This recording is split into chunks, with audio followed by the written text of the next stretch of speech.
Episode 11, Project Freelance. Let's do this. What's up, guys? My name is Kay Anagonio. If you are new to this podcast, what is up? Please go back in time. There are 10 other podcasts before this one. And if you like the podcast and you haven't given it a rating or left a comment or shared it with people, please do it for the children. Do it for my cats. Do it for the cats that need the Friskies food. Yeah, I don't know what I'm saying, but hi, welcome to Project Freelance.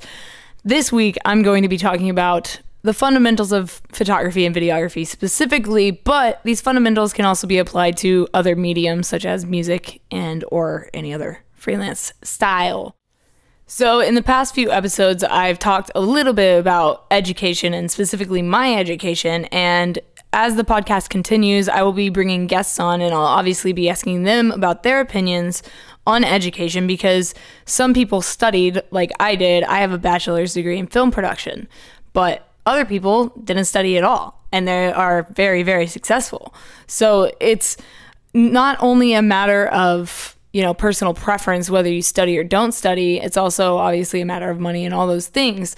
But at the end of the day, you do not have to go to school to study how to be a creator. I mean, if you look at like Picasso didn't go to school to learn how to paint. Picasso just started fucking painting. That's what he did. So that's what you do. Just pick up a camera, start shooting. It's so much easier than people think it is. People like try to go into this with such a it's impossible mindset that it holds you back, and that's ultimately what leads a lot of people to fail. And I obviously don't want you to fail because I'm making this podcast for you so that you don't. Well, hopefully you don't. But a huge part of this education thing is whether you want to study the textbook rules or if you want to go your own way and kind of figure it out as you go. And there's nothing wrong with either of those. They're both great ways. And I kind of learned both ways. I kind of learned, I learned all of my hands-on stuff in my own time because a textbook can't teach you how to be creative. Like I said, like a school can't necessarily teach you what your creativity is going to look like. That's something that you have to come up with. Even if somebody says like, film this like this, it's still going to look different because you're going to film it differently. And that's just how school works when it comes to, film and photography specifically. So like I said, I studied, but there are a lot of creators out there that I know personally that didn't study. Some of them didn't even go to college. And like I said, like that's just all up to, there's various reasons for it.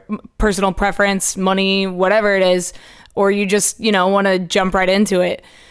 But there are people that don't want to like stray from the textbook rules, the fundamentals of photography and film, because they feel like that's the way it should be. They're very traditional, old school. And yeah, I know it sounds crazy, but there are people that are, talking about things that are and shooting things that are so outdated. I mean, if you look at Hollywood is like 20 years behind on the times. And I'm not only talking about the way things are filmed and the things that are filmed, but Hollywood is also behind like with political correctness as well and who they're casting as certain characters. And we've seen this unfolding over the past few years. People have been speaking up about it, which is fantastic. But my point being, some creators are very old school and very traditional and will not stray from the textbook rules of, how to film something, how to set a frame up, how to position a model, how to use the rule of thirds and all these different technique words and things. It's not something that you necessarily need to know, but it is nice to know, for conversation's sake and for, knowledge sake, honestly. Like I didn't necessarily understand what the different parts of the camera were, even though people were pointing them out in a textbook and saying, this is this, and this is this, and this is what this does. But I didn't get it until I got my hands on it. So textbook rules and fundamentals don't really mean anything until you apply them. So just keep that in mind if you are wanting to go the route of getting a degree for film or photography, or even for music if you want to go to like a place like MI, Musicians Institute in Los Angeles, or wherever you want to go. If you want to go to FITM for fashion, if you want to go to Berkeley for whatever, you know, like wherever you want to go, you have to remember that if you're studying something creative, those fundamentals of that art are great, and they're great to know, and they're very useful and helpful to know when you are creating things, but you cannot teach creativity. And I'll say that over and over and over again until people understand that you cannot teach creativity, no matter how hard you try, no matter how many ways you try to teach someone how to be creative, you can't do it. And I mean, Orson Welles said that a film is never good unless the camera is in an eye in the head of a poet. And I think that's something that I've carried with me since I first heard that quote. And I may not be, you know, very knowledgeable about Orson Welles, but I thought that quote was very, very impactful and very important for me as a creator, because it's very true. That's what I mean by you can't teach creativity. Your creativity has to come from your mind, and your mind has to be, you know, predisposed to being creative, I guess. I don't know. But yeah, I wanted to share that quote with you guys because I thought it was super fantastic. But some of the fundamentals, because I'm sure some of you guys have no idea what I'm talking about, I'm just going to go over some of these things, and some people might not consider these fundamentals, but these are just some of the things that I've learned over the years of filming and creating and studying film and photography that I think are some good examples of rules or fundamentals that should be broken every now and then. So one of the first things I wanted to talk about is using a tripod. And I know this sounds ridiculous, but some people prefer to use tripods for a majority of their shoots, and others hate using tripods. But again, tripods depend on what you're doing and what you're trying to accomplish, and it's up to personal preference. But for me, people ask me how I get my photos to look so cinematic, and my answer to that is, one, I try to take pictures of really cool shit. So I mean, I try to take very cinematic, you know, styled photos of very cinematic things and events and people. That's just, I don't know, I think living the life of a filmmaker through my photography gives me that like cinematic perspective. And I think that's a huge part of my creative style. And secondly, I figured out over the years that a camera is not a camera. Yeah, I'll say it again slower. A camera is not a camera. Yeah, I know, it sounds crazy. But to me, a camera has never been like a metal or, you know, like it's never been just an object to me. And I do say that it's a tool, but more than a tool, it's always been like an extension of myself. See, I plan my shoots backwards. Pretty much everything I do, I see it backwards. I plan it backwards, whether it's film, photography, music, business, finances, anything that I'm doing, I reverse engineer my goals, essentially. So I see whatever the project is. When I'm first coming up with concepts for it, I visualize it as a product that is already completed. I see it as a photo that's already been taken and edited and submitted to the client, and they love it. The reason I do this is because that puts a goal in my mind, and to me, it's like putting an idea out in the universe. And I know people say that putting things out in the universe leads to good things happening, and I'm not going to argue with that because, I mean, it's proven pretty accurate in my life so far, and so I'm going to continue living that way. But I have to work backwards, not only because that's just how I do things. It's a way for me to figure out how to unwrap the film pieces of that video, or basically I'm trying to take the computer apart and then put it back together. That's essentially what I'm doing. I have the finished product, but I'm going to take it apart to its very initial first step and then build it back up and put it together and then show everyone the finished product. And this podcast is actually coming out. When it comes out, I'm actually releasing a music video that I filmed for an Orange County based band called The Frequency Within. And last night I went to a live show that they held for a premiere of that music video, and I had never been a part of anything like that. And it was so cool to see people watching my music video and reacting to it live in person, because I've never had that. I've never seen people react to my, my work in person, other than like me showing them on my camera real quickly.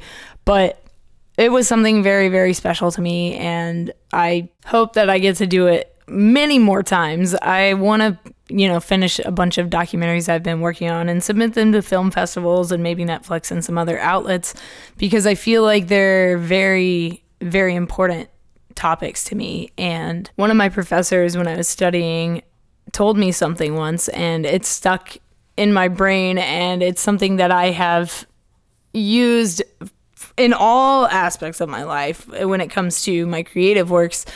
My professor told me, do not film, or for the sake of this podcast, do not create anything that you don't feel is the most important subject that people need to know in the world. And that's kind of why I film documentaries all the time, because I feel like everyone that I meet with an incredible story or that is doing something incredible, I feel like I have to share their story, because it is something so important that I feel the world needs to see it. That's why I mostly do documentaries. But I mean, to be completely honest with you, I'm wanting to work on some other things other than documentaries, like some short films or something like that. I don't really know. I'd love to get involved with like a TV show or editing. A TV show would be awesome. But this is just my 2018 goals that I'm just throwing out into the universe, so hoping that something will come of that. Yo, Netflix people, somebody hit me up to edit, please. So another thing a lot of filmmakers and photographers learn when they're studying out of a textbook, or when they are first learning photography, learn about this thing called the rule of thirds. And for those of you that know what this is, you can just fast forward, because you don't want to hear my probably horribly inaccurate definition of the rule of thirds. So please feel free to comment below and let me know where I messed up, but still give me a 5-star rating on this podcast so that I can get more people to hear it and get more guests on it. And also, please share it with anybody that you think would be very cool to be on the podcast. I don't want people that aren't going to be cool on the podcast. I want cool people. So let me know who you guys want to have on here, and I'll see if I can make it happen. So the rule of thirds. Basically, when you look at a frame in a camera or whatever, even on your computer or on your phone, if you turn your phone sideways or it doesn't matter. So the rule of thirds, basically, if you split up your screen you divide it into 3 parts horizontally and vertically. So essentially you're making a grid with 9 squares. So on that grid where the lines intersect and like meet to make like that square corner, that is, textbook style. Basically, they say that if you put your subject in one of those points, that is the most interesting place that you could put them visually.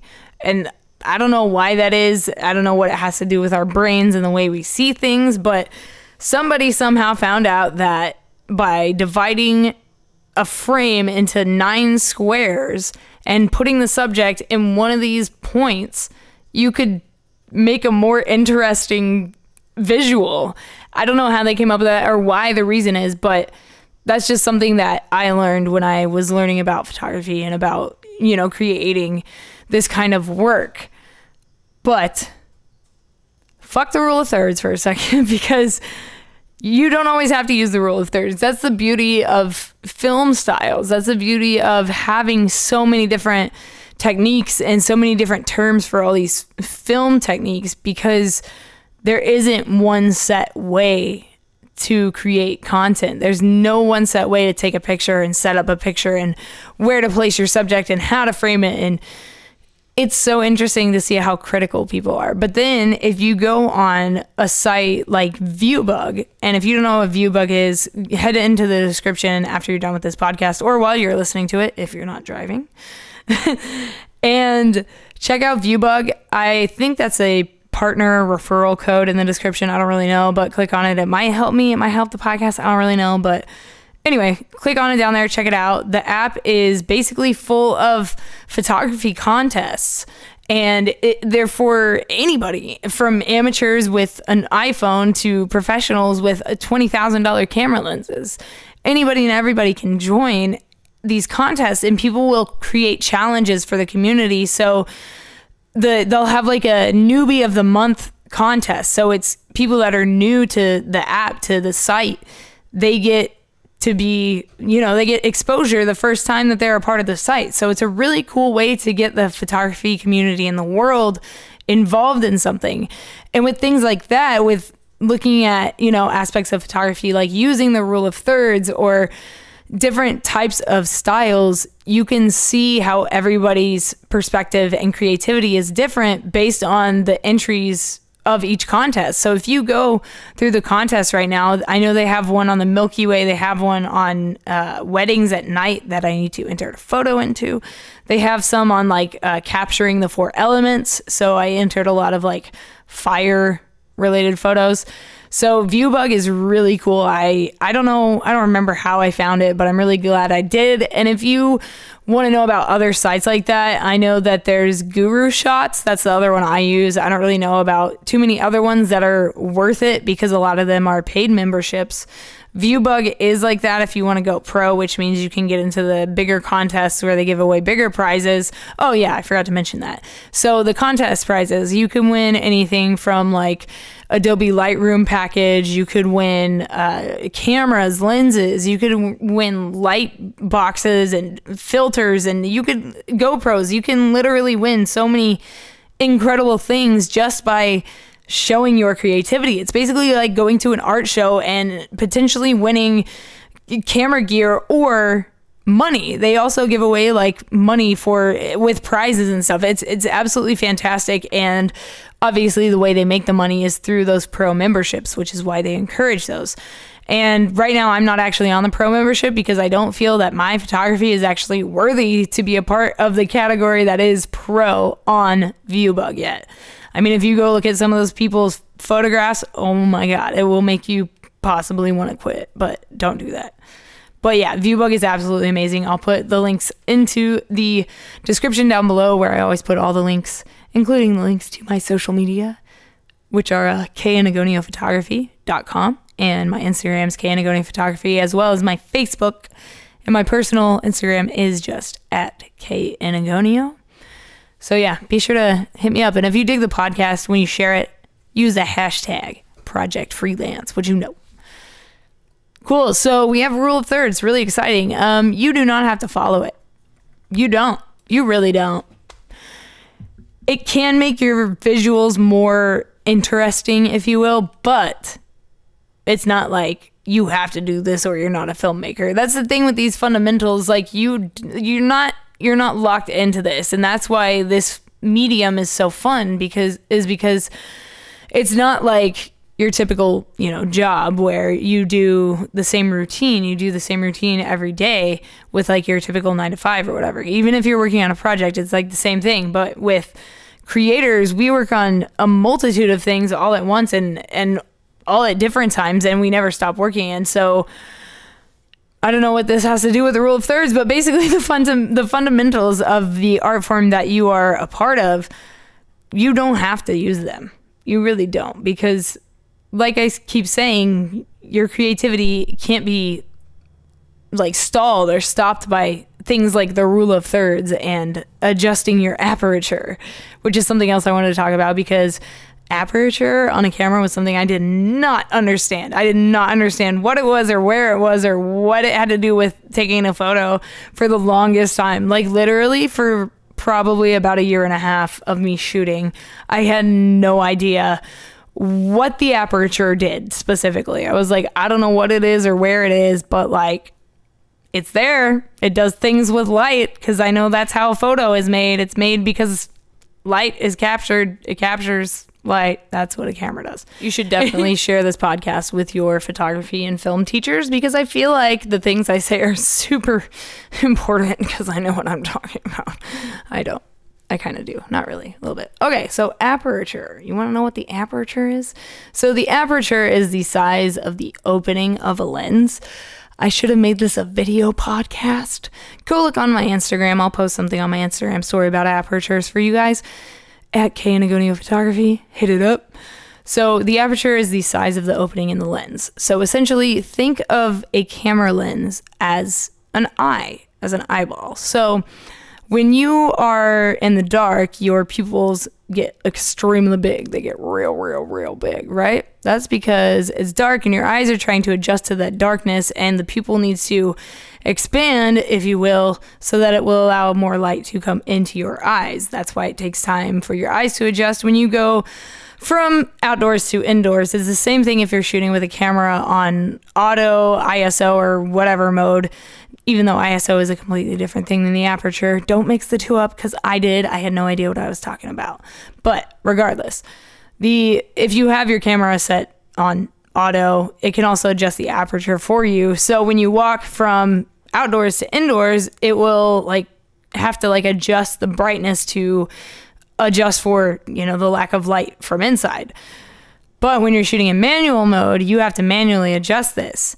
But the more light that you let in to the camera through the lens, through the aperture, the brighter your image is going to be. So that's basically what aperture is. It adjusts the pupil size of the eye of the camera, if you will. So it controls the amount of light that comes into the camera through the lens. That's the aperture. So in the textbook, it shows you that in my studies, I was taught that you need to properly expose things always, and you need to get proper white balance, and you have to. And they ingrained it into us, and we had to do tests on it. We had to do projects where they were you have to film the rule of thirds. You have to do this and this and this and this. Cool. Stoked that we got to learn the fundamentals, but I felt like there was a lack of creativity because I was restricted to these fundamental rules. That's why I am so excited to be done with my studies and have a bachelor's in film production, because I can throw all those rules out the window, but keep them in mind, because I want to seem like a smart person when I record podcasts and tell people about lenses and things. Yeah. Oh, speaking of lenses and things, I'm thinking about doing some giveaways with you guys through Instagram or through my website, through my mailing list, or through the podcast even. We'll figure it out.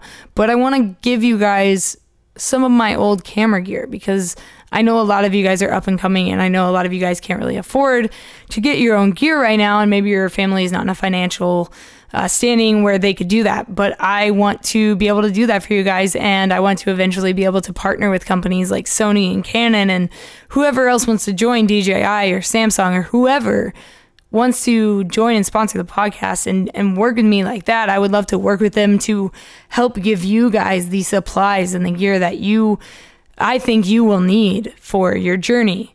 So let me know what you guys think about that, because it's something that I've been thinking about doing for a little while. Yeah, let me know. So I wanted to talk about shooting in manual mode versus shooting in, JPEG mode. And some of you guys probably don't even know what I'm talking about. And those are basically two different file formats.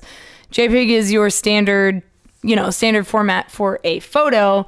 And basically what a JPEG is, it's a processed version of a RAW photo. And a RAW photo is essentially like a film negative, but it's digitized. So it's a digital version of your photo of a negative. So it's literally the original. Nothing has been done to it. It's completely raw. That's why it's called RAW. So some creators prefer to shoot in RAW and some shoot in JPEG. Some shoot them both. And the reason for these different ways of, saving your files, I don't know why we choose to do things like this. I don't know who decides to use which way, and I don't know what the preferences are, honestly, and I don't know who in my group uses what, but I started shooting in JPEG because I didn't know anything else. And then somebody was like, oh yeah, always shoot in RAW. I was like, oh fuck, okay, well now I have to. So now I always shoot in RAW.